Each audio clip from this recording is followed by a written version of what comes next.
So, what do you find to be most difficult about living on your own, having your own independence, cooking, cleaning, etc.? Uh, just mostly that it takes more time than the average person to do the normal task. So, just making sure I give myself enough time to do stuff is mostly the hardest part. Okay. So, what do you find that you're most passionate about or enjoy most in life? I'm definitely like I've definitely like hockey a lot, so it's kind of a passion of mine. So um, I don't know, like I don't really think about that one that much, Okay. but So, other than having roommates, do you find it difficult to meet other people in social settings? it's kind of difficult at first, just getting approaching people because they're not sure how to react when you do or how they should act around you.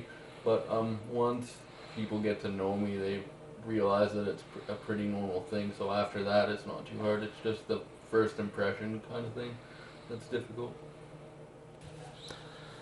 What is a common first response when meeting new people and first impressions? A lot of people they're not sure how they're supposed to interact with me and if they're not supposed to do certain things, and a lot of the time they either feel awkward or they try to do too much for you.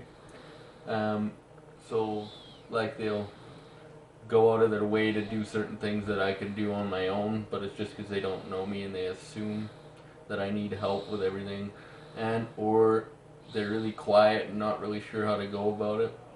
Um, and I think a lot of them want to ask questions, but they're afraid to ask any. Which it's actually better if you ask, so then I can explain stuff.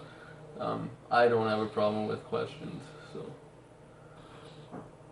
So, what would be your response if I were to ask you how you or others in the community feel towards being integrated and included within programs and community and school events?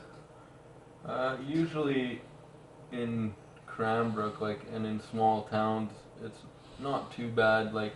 Usually you can, the people do a lot of things to, include you in things that you want to be a part of and all that sort of stuff.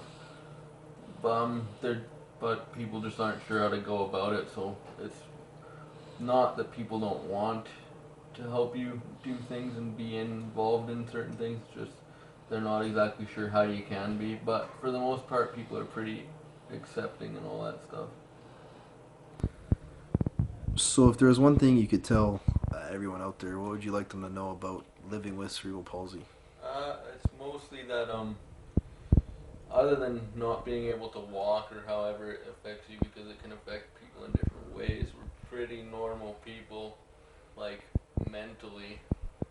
So, and we have the same abilities to an extent, and um, yeah, just basically that we're more normal and can be treated more normally than people would imagine. Do you find you have more independence being able to drive? Oh, definitely. Because getting around in the winter in a wheelchair sucks, so it definitely helps. Now, could you please explain to me how it is that you're able to drive with the tools provided? So you just have this one hand control here. Uh, you push down for the gas and in for the brake, and it's pretty simple. You just use one hand to steer, and it's pretty much straightforward. Okay. Now, what do you find to be a concern or a health risk with cerebral palsy being able to drive, or is there any that you're concerned about? No, because I think once I just get more practice in it, it'll be just like any normal person driving, except for I don't use my feet. So I don't see there being any real difference. Okay.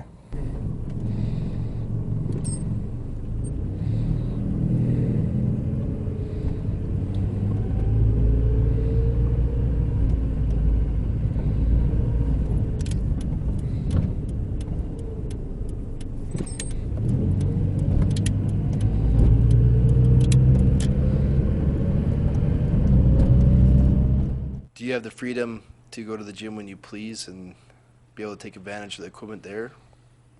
Yeah, I do definitely hear everyone's super friendly and helpful. So And what are some challenges or struggles that you'll find day to day and just in the gym itself? just figuring out things that work with how my body works and stuff, and being able to do things properly.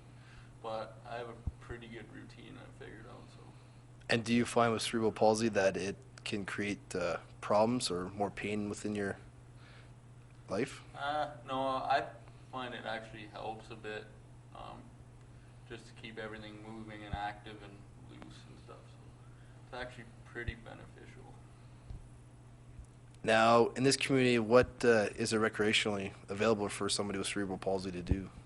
There's not a whole lot that's like specifically geared towards people in wheelchairs and for them to do and stuff like that in Cranbrook, whereas in other places like Kelowna and Calgary, they have organized sports and everything like that for people in wheelchairs. And what are some of those sports that, if it were available to you, you would take part in or play? I would probably try most sports, but like I'm into hockey, so I would probably try the sledge hockey a lot. But I think I would kind of try everything just to see what it's like. Now, for those sports, is there funding for the equipment needed or necessary, or is it a cost that you have to pay on your own?